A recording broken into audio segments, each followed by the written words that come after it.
because I want to understand that some more, explore that some more. The idea of stamping out nouns. And you know, it reminds me of Bateson's illustration of the hand.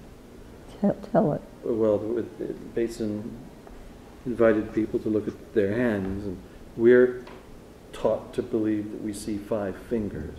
Mm-hmm. And Bateson sees 4 relationships between the fingers. And so he sees a network of relationships. Mm-hmm. And he would go on to say how he finds that a much more beautiful description of a hand. He used the word beautiful. And I think you've been exploring this for many, many years, this idea. Well, that was a fascinating idea, because things in relation to each other are always changing and moving. Yes.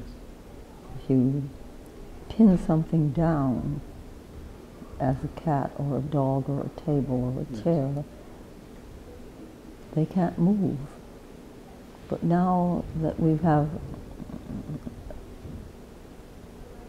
a picture of a web, like the internet, all of a sudden it seems that static objects are no longer sufficient. Names of objects are no longer sufficient to present these ideas that we want to get across about human living and a body or a self, all these concise words that describe almost a biological entity for the persons we are and the actions we perform, don't really exist and are not useful if they do. Yes.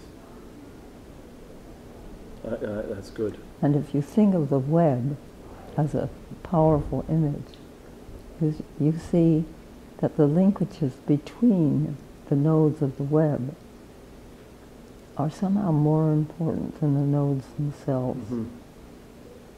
Because if this line, Deleuze has this wonderful term, the lines of flight, always moving, flying, going from one place to another, not static. Yes.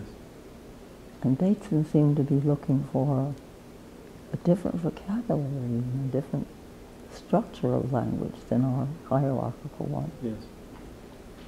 So,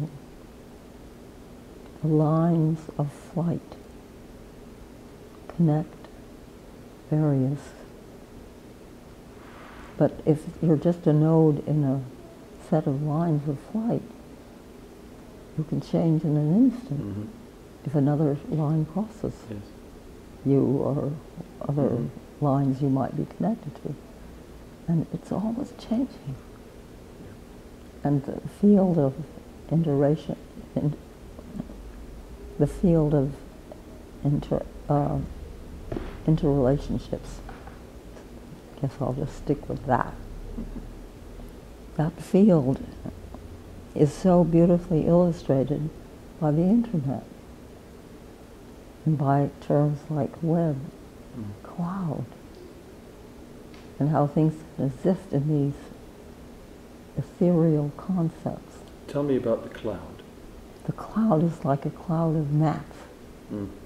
It delineates a kind of global world, or maybe, and it doesn't exist in the usual sense because the gnats are flying around and you can walk through them and they have a certain velocity or density, but they are permeable. And in that same sense, the idea of the web, in fact, Buddhist thinking has this wonderful image of Indra's web, which is a kind of connected everywhere, where on the nodes are jewels. And when this web is in full flower, whatever you might use to describe that, each, in the surface of each jewel in the node, on the nodes, is reflected all the jewels of the rest of the web. So this reflecting idea is powerful and has been used and explored by some, I think, total geniuses in family therapy and relationship work, or what I call communal Yes. practices, which don't just apply to difficulties in families or disorders.